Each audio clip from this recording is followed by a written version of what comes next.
This is Unit 3, Module 4, Session 2. The name of this home connection is Equal Not Equal. Name and number, please. We're going to try to figure out which equation is correct. Okay? I'm going to zoom in so that it's a little bit easier to focus on what we're looking at. If I look at these two numbers that we're trying to add together and figure out if this is true or not, combine the two whole numbers. 1 and 1 is 2. Combine 1/4 and 1/4, that would be 2/4. Oh, these numbers do not match. Let's move down one. 4 and 3/12, 2 and 9/12. Let's combine the whole numbers first. 4 plus 2 is 6. 9/12 plus 3/12 is 12/12. What is 12/12 also known as? That is also known as 1. So let's say that 1 plus 6 is what? 7. Oh, these do not match either. Sorry. As I look at this, ooh, I see subtraction. Don't let that fool you. Subtract the whole numbers first. 5 minus 3 is 2. 2/8 minus 1/8 is 1/8. Are these the same? They are not. Man, I really hope this last one is true because that would be helpful. We know that we cannot add these two numbers because the denominators do not match, but we know when we're working with tenths, we can convert it to hundredths by adding a 0 to the numerator and the denominator. Add 30 plus 32, what do you get? 62. That is correct. By the way, if I'm going too fast, you can always slow this video down by going into the settings, or you can pause this video if you want to try to work these out before you watch, okay?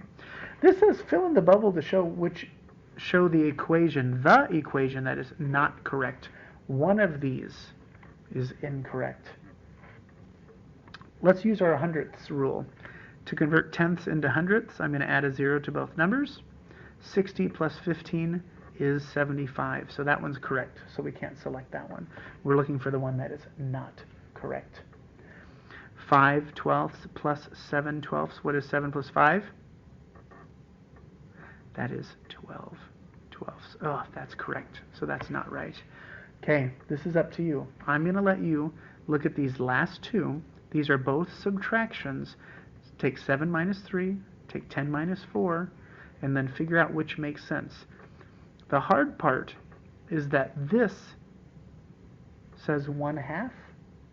So in order for you to know if this is actually true or not, you could turn it into twelfths by taking it times 6, which means this would be 6/12, and then you can compare.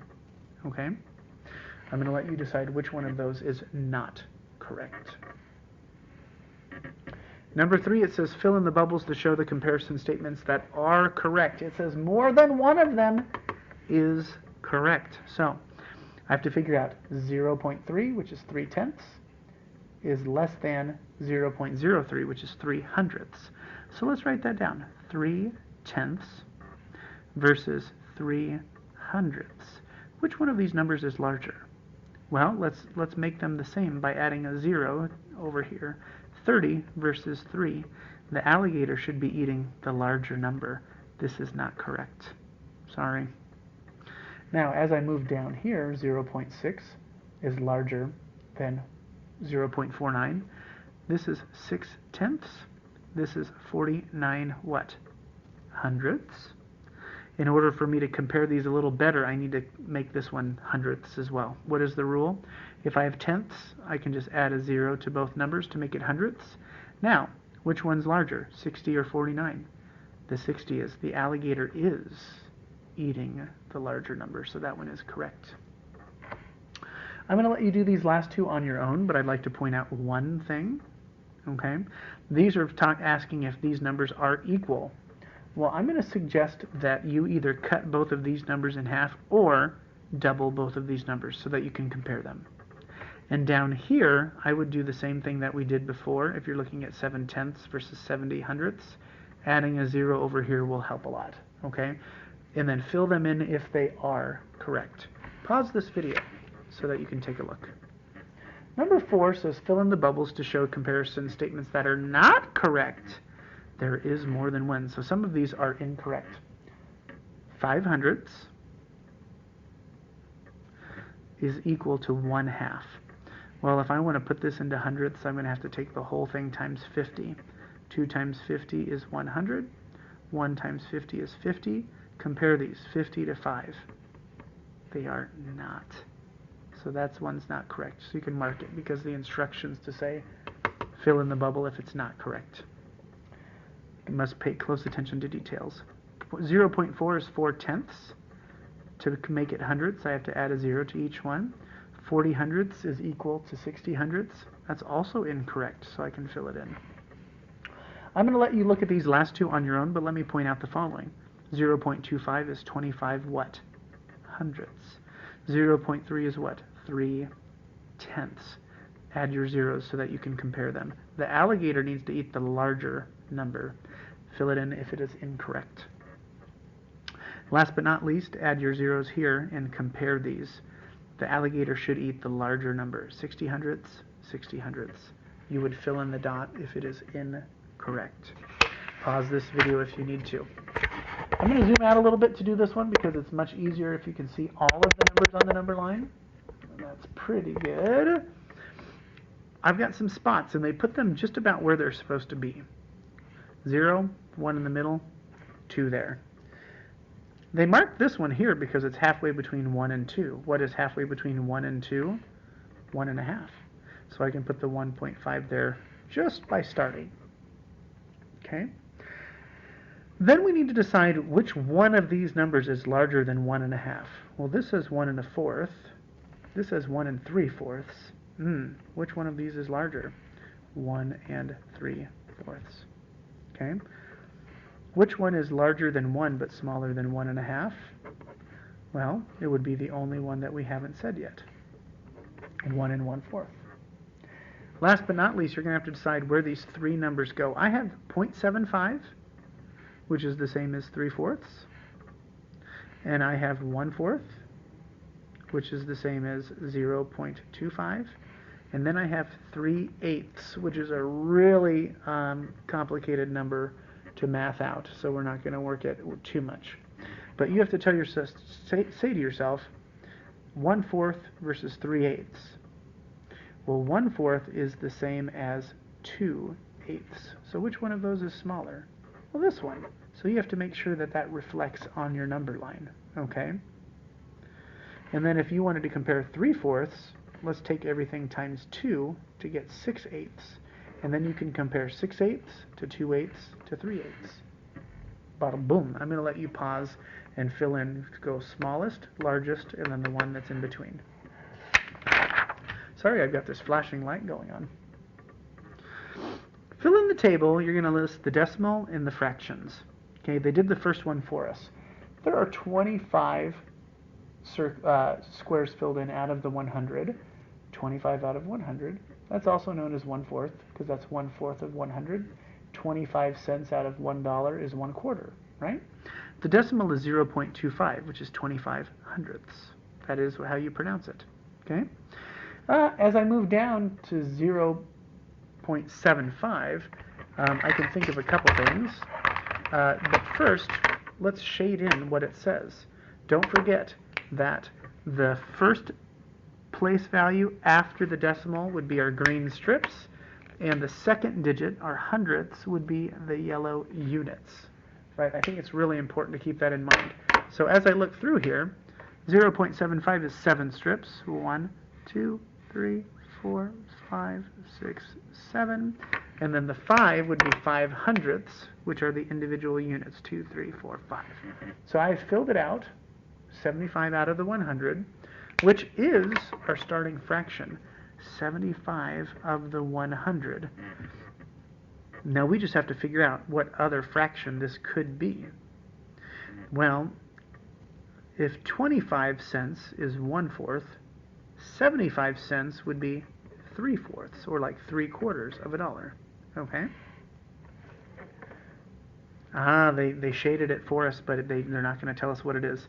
How many green strips is this? Well, there are 4, so that is 0.4. Okay?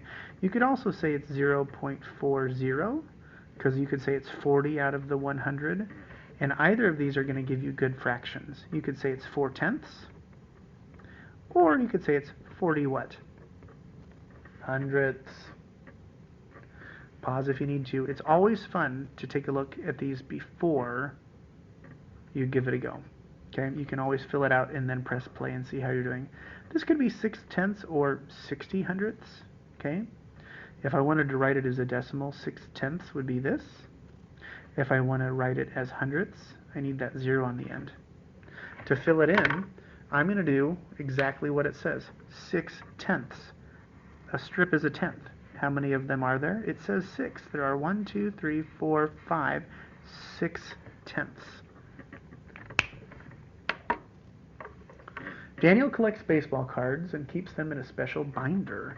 Each package holds 9 baseball cards in a 3x3 array. So if I draw like a page, 1, 2, 3, 4, 5, 6, 7, 8, 9. There's my 3x3. I just drew a page from his special binder.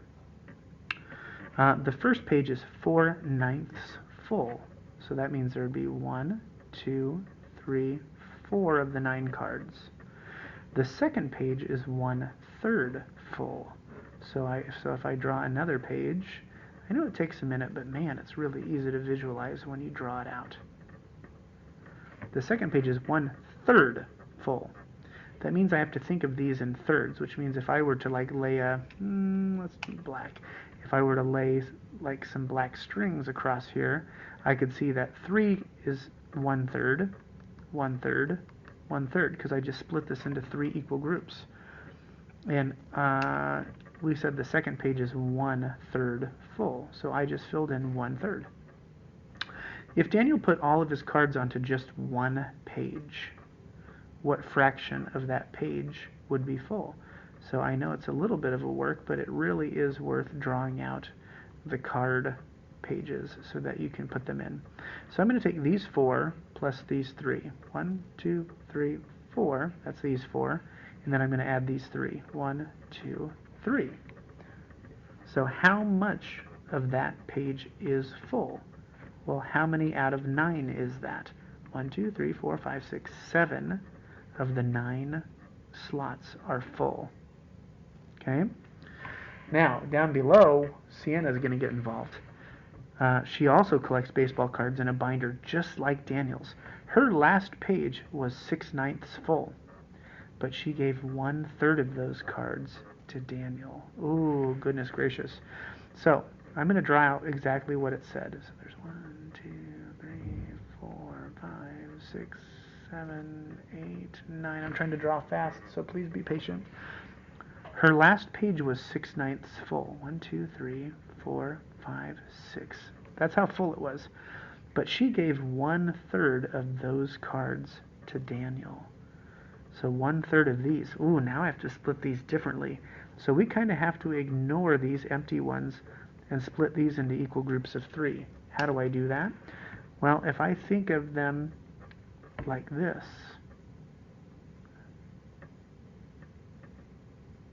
I now have 3 equal groups of 2. She gave 1/3 of these to Daniel, so she got rid of basically that many cards. She got rid of 2. What fraction of her last page is full now? 1, 2, 3, 4. She only has 4 of the 9 cards left. Dang, that's not very many. And we just used our sketches to solve it, so we are good to go. Now, here is the kicker. Can Daniel fit the cards from his first page, second page, and the cards Sienna gave him all on one page of his binder? Well, one page holds 9 cards.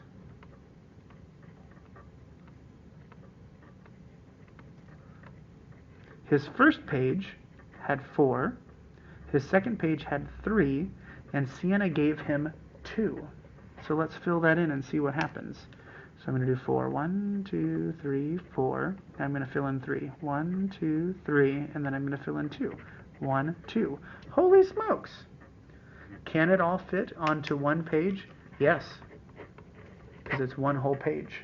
Wow, that's a tough one, but that one's a lot of fun to work through. Many, many steps there, and you could easily make a little mistake if you did not read through carefully. So thank you for your time. Thank you for giving a look. If you need help, please ask a math wizard. Teachers love questions, and you might have someone in your family or a friend that loves math too. Ask them for help. Hope this video was helpful. We'll check you later.